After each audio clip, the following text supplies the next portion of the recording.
آخری نبی حضرت محمد صلی اللہ علیہ وسلم حضرت ابراہیم علیہ الصلاۃ والسلام کی نسل میں تھے۔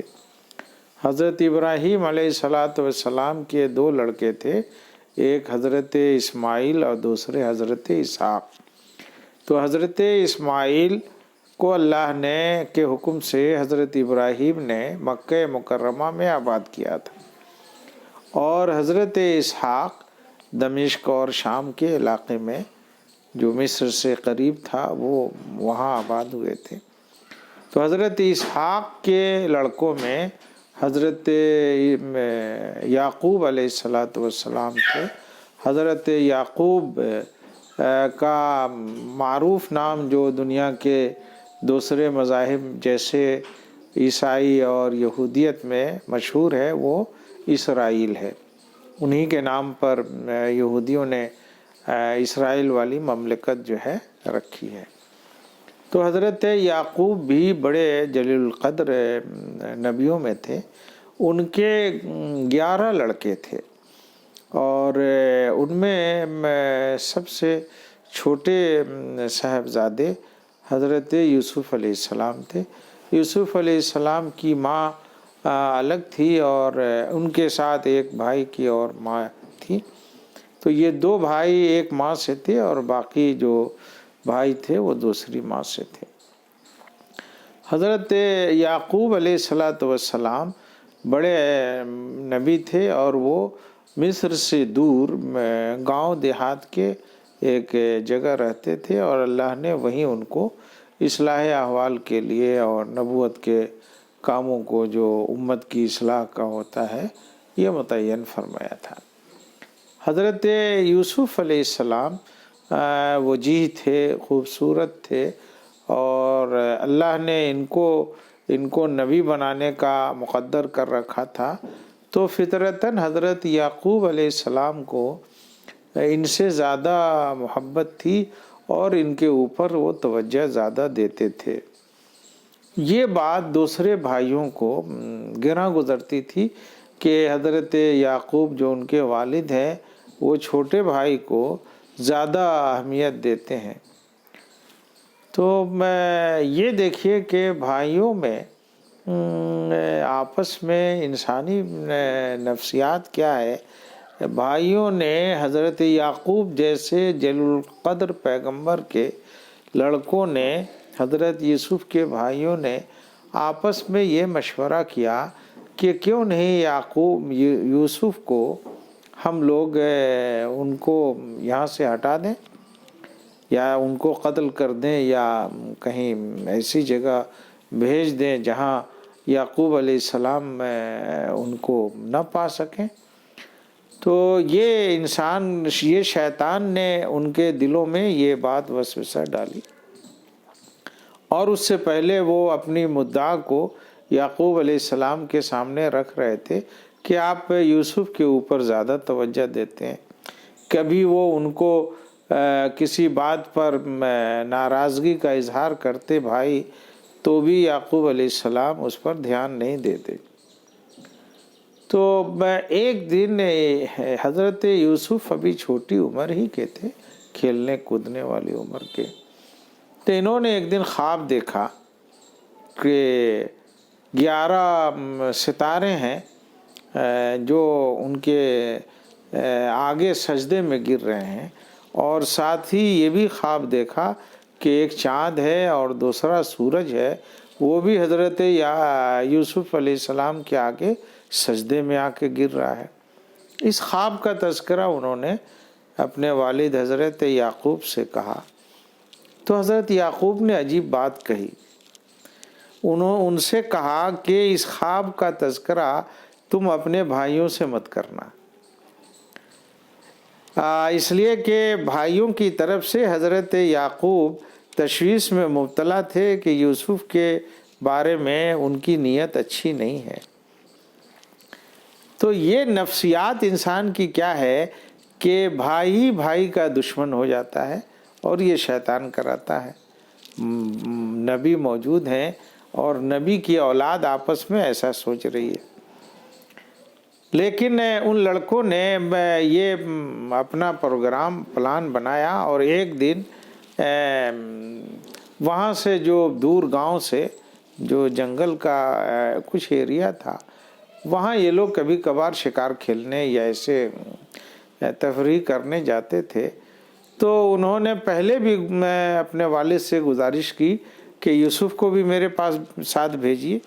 جب وہ نہیں مانے اور حضرت یعقوب نے اجازت دے دی تو وہ لے کے گئے کھیل کود کے لیے. وہاں انہوں نے مشورہ کیا آپس میں کہ یوسف کو قتل کر دیا جائے. تو ان کے بڑے بھائی یہودا تھے, انہوں نے کہا کہ نہیں, اس کو کوئی ایسی جگہ ڈال دو جہاں سے کوئی راہگیر آئے تو اٹھا کر لے جائے. تو انہوں نے دیکھا کہ راستے کے قریب ایک ایسا کنواں ہے جس میں پانی نہیں ہے. تو یہ سب دیکھیے اللہ کے حکم سے کس طرح ہو رہا ہے. تو انہوں نے اپنے بھائی کو لے جا کر اس میں ڈال دیا. اب دیکھیے اللہ کی طرف سے کیا مشیت تھی. لیکن حضرت یوسف کے دل میں اللہ کی طرف سے بات ڈالی گئی کہ تم گھبراؤ نہیں.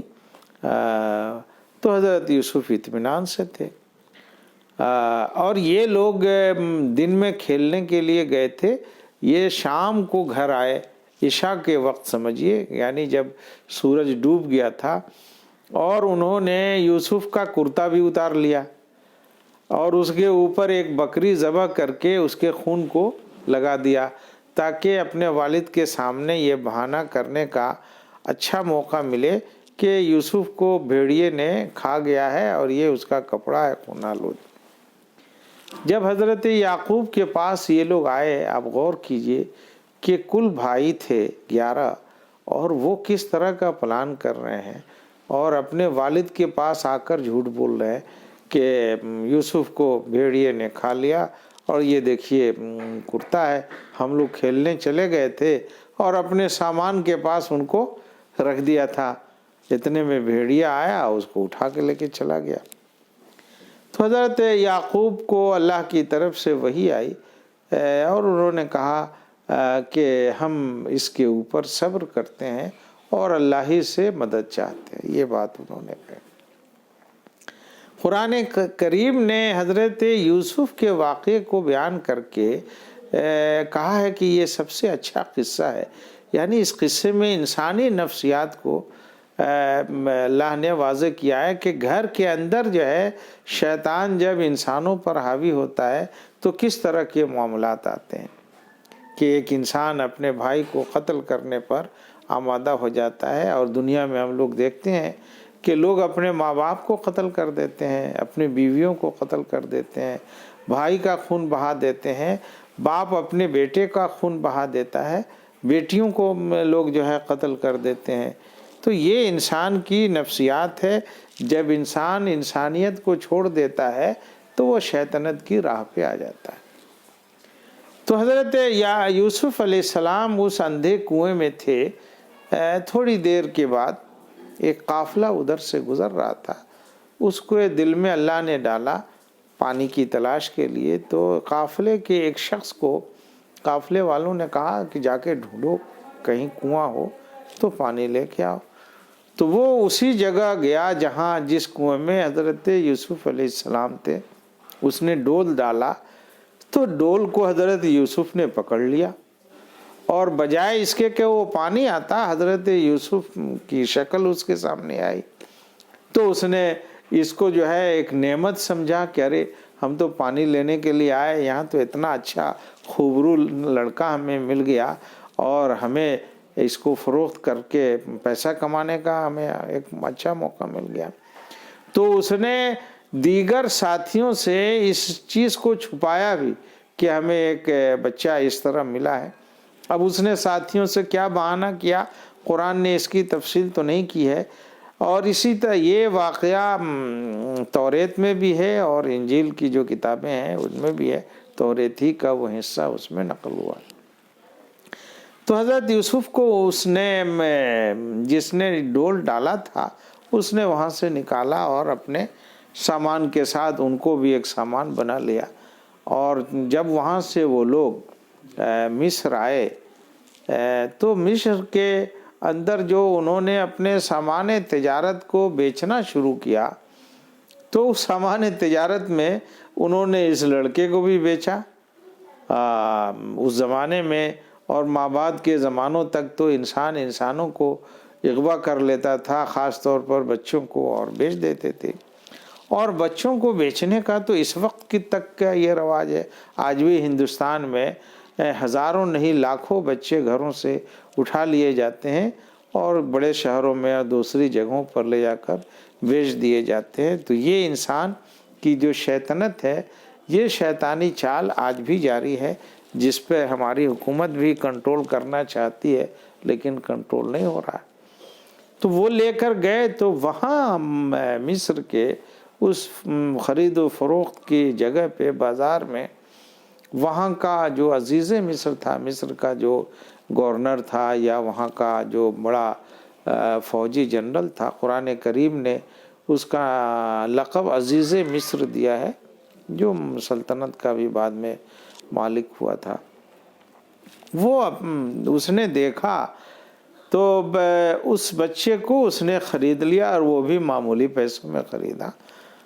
قرآن نے اس کو کہا وَشَرَوْهُ بِثَمَنٍ بَخْسٍ دَرَاهِمَ معدود۔ اتنی عظیم شخصیت والے بچے کو انہوں نے معمولی گنتی کے چند درہم میں بیچ دیا تھا، اور بے خریدنے والے نے ان کی شکل و صورت کو دیکھ کر یہ اندازہ لگایا کہ اس کو اولاد نہیں تھی، تو کہ کیوں نہیں آئندہ اس کو ہم اپنا بیٹا بنا لیں، یا بیٹا نہ بھی بنائیں تو اس کی پرورش کریں، تو اس کی پیشانی پر جو چمک نظر آ رہی ہے اس سے ہمیں فائدہ ہوگا۔ وہ لے کے اپنے گھر گیا۔ یہ سب اللہ کے نظام کے تحت ہو رہا ہے کہ اللہ جو ہے ایک چھوٹے سے بچے کو کس مرحلے سے گزار رہے ہیں، اور بالکل وہی کیفیت ہے جو رسول پاک صلی اللہ علیہ وسلم کو یتیمی میں جن احوال سے گزرنا پڑا، اسی طرح کے احوال سے، مصیبتوں سے حضرت یوسف علیہ السلام کو گزرنا پڑا۔ فرق یہ تھا کہ وہ یتیم نہیں تھے اور رسول اکرم صلی اللہ علیہ وسلم یتیم تھے۔ تو بہرحال عزیز مصر نے حضرت یوسف علیہ السلام کو اپنے یہاں رکھ کر تربیت کی، پرورش کی۔ اللہ نے ان کو جب یہ بڑی عمر کے ہوئے تو خصوصی علم عطا فرمایا۔ یہ علم دو طرح کا تھا جس کا قرآن میں تذکرہ کیا ہے۔ ایک تو یہ ہے کہ سلطنت چلانے کا یا کسی معاملے میں فیصلے کرنے کی جو قوت ہوتی ہے وہ عطا فرمائی، اور دوسرا ان کو خواب جو انسان دیکھتا ہے تو خواب کی تعبیر کیا ہے۔ کوئی خواب دیکھتا ہے کہ میں ٹرین پر جا رہا ہوں، کوئی چیز خواب دیکھتا ہے تو وہ تعبیر کو اللہ نے اس کا علم عطا فرمایا تھا۔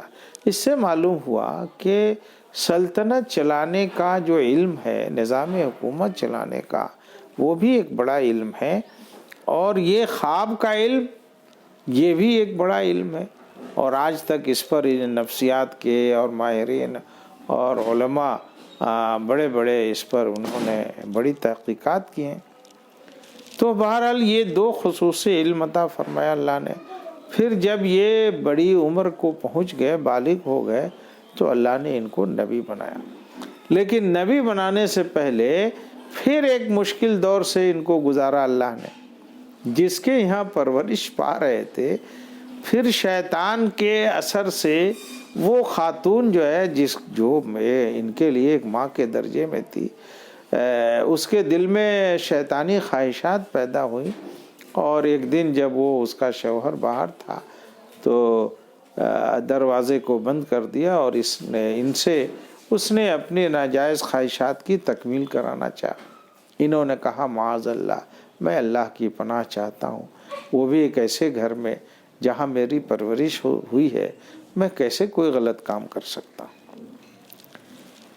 یہ اس سے چھڑا کر یہ دروازے کی طرف بھاگے، تو اس نے ان کے دامن کو پکڑنا چاہا، کرتے کو، جس سے کرتا جو ہے پھٹ بھی گیا، اور یہ چیز ایک چھوٹا بچہ اسی گھر کا دیکھ رہا تھا یہ واقعات کو، حالانکہ دروازہ بند تھا۔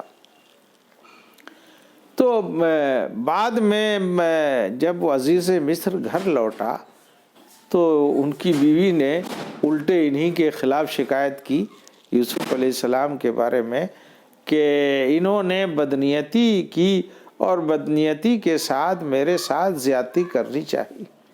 تو حضرت یوسف نے کہا کہ یہ ان کا مکر ہے، بلکہ انہوں نے ایسی حرکت کی اور میں اس سے چھڑا کر اپنے آپ کو بھاگا۔ تو جو گھر میں جو بچہ تھا یا بہرحال جو بھی جس عمر کا بھی ہو، اس نے کہا کہ حضور اگر ان کا کرتا پیچھے سے پھٹا ہو تو اس کا مطلب ہے کہ یوسف سچے ہیں، وہ بھاگ رہے تھے اور آپ کی بیوی نے اس کے دامن کو پکڑا، اور اگر آگے سے پھٹا ہوگا تو اس کا مطلب ہے کہ یہ زیادتی کرنے جا رہے تھے اور اس نے ان کو جو ہے روکا، جس سے ان کا دامن پھٹا۔ تو دیکھا عزیز مصر نے کہ ان کا کرتا پیچھے سے پھٹا ہوا ہے، تو اس نے کہا کہ یہ تمہارا مکر ہے، فریب ہے، اور عورتوں کا فریب جو ہے بڑا ہوتا ہے۔ لیکن پھر بھی ظاہر ہے وہ اس گھر کی مالکن تھی، اس نے کہا کہ نہیں نہیں بالکل نہیں، یہ قصوروار ہے اور اس کے قصور کی سزا یہ ہے کہ چونکہ اس نے بدنیتی کی ہے اس کو جیل میں ڈال دیا جائے۔ چنانچہ اس کو جیل میں ڈال دیا گیا۔ یہاں سے یہ چیز سامنے آتی ہے کہ انسانوں کو بے قصور کس طرح جیلوں میں ڈالا جاتا ہے۔ آج بھی دنیا میں جو چاہتا ہے انسانوں کو بے قصور جیلوں میں ڈالتے رہتے ہیں لوگ۔ وہاں حضرت یوسف اطمینان سے رہے کہ بھئی، اور اللہ نے جو علم ان کو دیا تھا، اتفاق کی بات، 2 قیدی اور تھے وہاں، انہوں نے 2 خواب دیکھے۔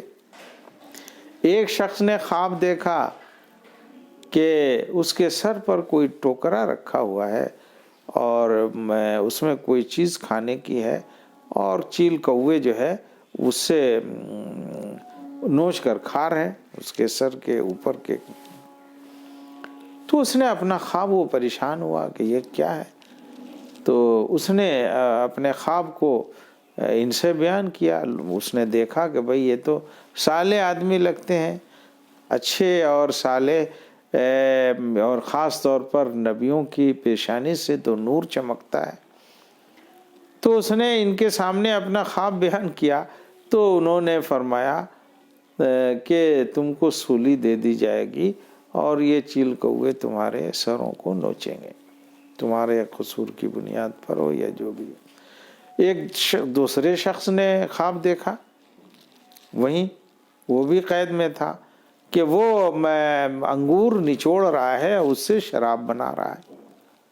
اس نے اپنا خواب بیان کیا، تو انہوں نے کہا کہ تم کو یہاں سے قید سے نجات مل جائے گی اور تم بادشاہ کے مقرب ہو جاؤ گے، اور وہاں جو ہے تم اس کو ظاہر ہے کھانے پینے کا سامان ہوتا ہے، شراب ہوتا ہے، تم اس کو پیالے میں پیش کرو گے، یہ ہے اس کی تعبیر۔ اور تم جب وہاں سے جانا تو میرے بارے میں یہ بات ضرور کہنا کہ ان عورتوں کا کیا ہوا جنہوں نے میرے بارے میں اس طرح کا کیا تھا۔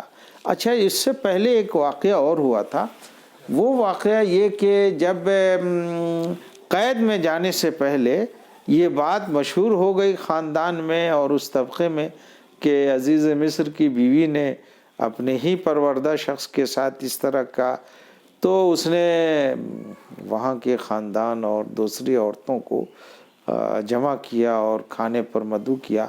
کھانے پر جو ہے ایک پھل کاٹنے کے لیے سب کے سامنے تیز اچھے قسم کا چاقو رکھا، اور حضرت یوسف ایسے حسین و جمیل تھے کہ ان کو حکم دیا کہ بھائی ذرا تم جاؤ یہ سامان لے کے۔